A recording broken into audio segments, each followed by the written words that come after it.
It's day 12 of the US-Israel war with Iran, and over the next 10 minutes or so, we'll bring you our daily briefing and tell you all you need to know and the key updates on the conflict. 3 commercial ships are hit by projectiles in the Gulf as 32 countries agree to their largest ever release of oil reserves in an effort to calm the markets. The US military says it's eliminated 16 Iranian mine-laying ships which were threatening the Strait of Hormuz. That's the world's busiest oil shipping channel. Israel launches a new wave of strikes on Lebanon and Iran, and there's shock in the capital Beirut after an apartment block was struck early this morning. Residents say they never thought the neighbourhood would be targeted. And when President Trump was asked about the war, he said that the US is not finished yet. Well, today, 32 countries approved the largest release of oil reserves in history. The International Energy Agency members agreed to release some 400 million barrels of oil to curb rising prices caused by the Iran war. It comes after attacks on shipping in the Gulf. 3 commercial ships have been hit by projectiles, including this Thai-flagged cargo ship, which Iran's claimed responsibility for. Iran has warned ships not to go through the Strait of Hormuz, a crucial route for the world's oil trade. Well, let's speak now to our correspondent Nick Beek, who is in Dubai.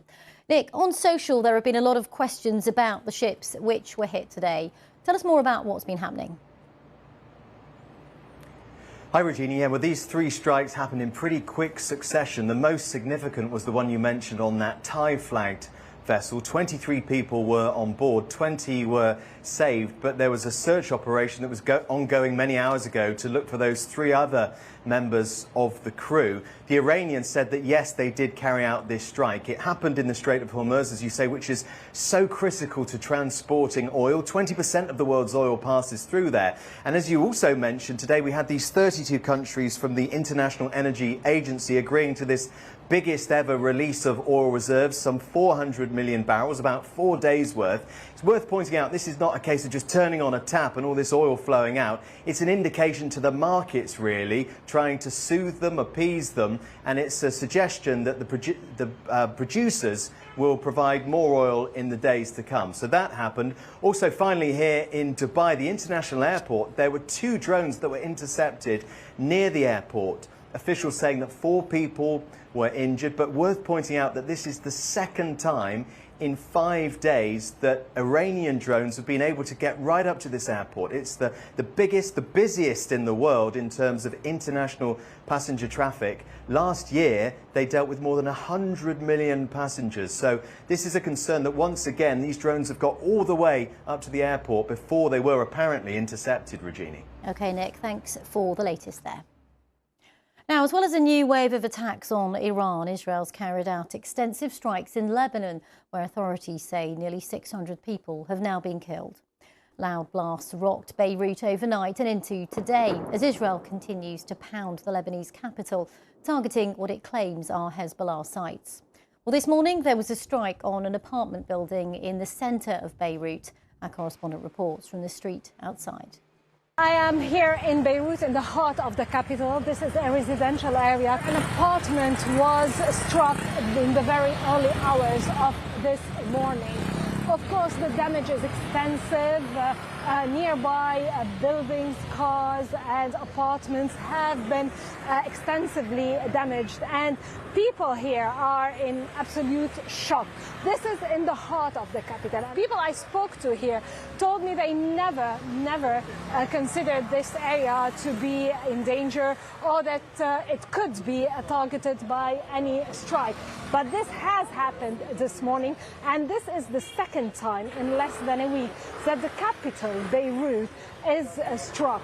That's Karine Torbay there. Well, the impact of the Iran war is being felt beyond the Middle East, across the world. One leader taking a particular interest is Russia's President Vladimir Putin, who's held calls with the presidents of both Iran and the United States in the past week. Our Russia editor Steve Rosenberg has the view from Moscow.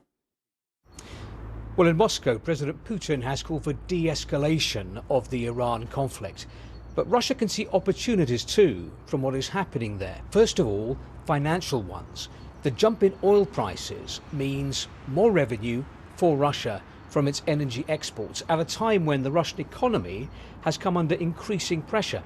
And more money means a larger war chest as Russia continues its war of attrition against Ukraine.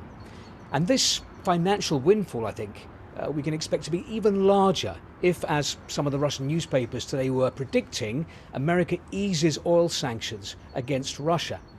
But I think the Russians spy diplomatic opportunities too. The Kremlin is offering to mediate in the conflict, hoping, I think, to boost its profile in the Gulf and in the Middle East, and also boost its relationship with Donald Trump, which it sees as beneficial, I think, to Russia's war aims in Ukraine. This is why I think Vladimir Putin has been careful not to criticize Donald Trump publicly and personally over the Iran war. That's Steve Rosenberg there. Well, Ukraine sent teams of military experts to the Gulf states to help them defend against drones from Iran. From Kyiv, James Landell explains the impact the war's having there. There's been a mixed response here to the war in the Middle East. Some fear that it could distract the world from Ukraine's defence against Russia's invasion. Others fear there could be a shortage of air defence missiles because so many are being fired off in the Middle East. And of course, everybody's aware that rising oil prices could fuel Russia's war economy. But the government here also sees this as an opportunity.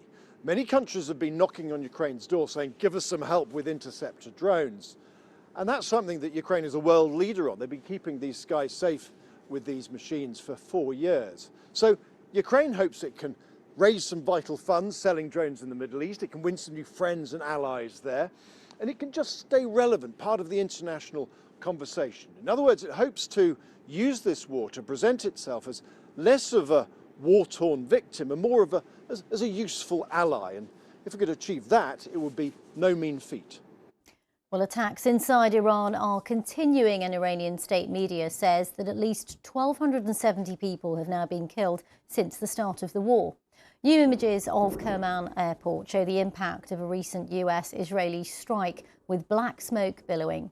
Well, BBC Persian's gathered messages from inside the country, which have been voiced up by some of our colleagues. I made some food, I read a book, I played a computer game. Then found out a girl that I went to school with has been killed and her body still hasn't been found. Why do we have to experience such horror when we are at the prime years of our youth? My sleep schedule depends on the bombing now. I go to sleep at around 6 or 7 in the morning and wake up at 2 p.m. 12 days into the US-Israel war with Iran, and where do things currently stand? Well, that's one of the most searched questions consistently, with people asking when will things be over. Well, joining me in the studio to help answer that question is the BBC's international editor, Jeremy Bowen. First of all, Jeremy, this afternoon, President Trump said that we could do a lot worse, in his view, in terms of the US. But where do things stand militarily for both sides? Well, militarily, I saw a briefing with General Brad Cooper, who is the head of CENTCOM, which is the component of the US military, which is doing the fighting there. And very bullish, enormous combat power, paying tribute to the soldiers, sailors and airmen, air women, absolutely positive about the success of the war. They've sunk to the Navy, is what he said. But of course, you look, there's one important factor here. The Strait of Hormuz, this vital economic lifeline, is closed. That's without the Navy, according to the Americans, and with all this combat power. And why is this happening? It's because it's the battle, the sort of tactics that the weak use against the strong, which people call asymmetric warfare, so unequal warfare. And so the way that the Iranians are doing it, and they've planned this for a long time, you can see, is that they know they can't. If they just stand up and try and go for a bare knuckles punch up with the Americans and the Israelis, they're going to lose. So they're trying to go around the edges. They're trying to spread it. They're hitting unexpected places. They're going for air defense systems. They know that if they get a drone somewhere near Dubai airport, people like us will be talking about it. And it shows that they are continuing what they're doing. And of course, for the regime, survival is the name of the game. If they get to the end of all of this and the regime is still there, especially when Donald Trump started off by talking about regime change, he doesn't talk about it now, they will be able to say, look what we did, we survived. And Jeremy, we talk about this every day, but one of the top questions that people are searching for the answer for is how long will the war last? Now, I'm not expecting you to know the answer, but when we look That's at lucky because I don't know. Yeah. But in terms of how much firepower both sides have, how much will they have, are we talking weeks, months or years potentially? Well, there are different timetables at work, I think. That's the best way to explain it. The Americans, Donald Trump has already said a day or two ago, and of course it caused that big oil price spike. And he deflated the big oil price spike, I should say. Donald Trump has already said that they might be getting towards the end of the line, but not quite yet. So they're thinking about an end game, clearly. The Israelis, on the other hand, are pushing ahead. They have declared repeatedly what they want to do is bring down the regime. They're hitting some targets the Americans don't like them hitting, like oil targets, for example. And for the Iranian regime, I think their strategy is they can outlast the others, that they can take more pain than the Americans can take. And that is part of their strategy of survival. And one question as well is how much this is costing in terms of the Americans and also, I guess, Iran as well. I mean, a country that's economy is not doing too well at the moment. Look, this is actually a world economic upheaval in the making, if this continues like it is, because the way the world is set up, it's not just the oil that goes through the Strait of Hormuz and the other things that come from the petrochemical industry and from oil and gas. It's also the fact that over the last 20, 30 years, the Gulf countries have been really successful in making themselves into an international hub for air travel, for communications, taking advantage of the fact that they are, I think they're basically no more than an 8-hour flight from most of the world. So they've worked out how to use their position, but because they've made themselves important, when that position gets pressurized, damaged, it has big knock-on effects all around the world. Yeah, well, of course, we're seeing all of that now. Thank you very much for your thoughts for the moment, our international editor, Jeremy Bowen there.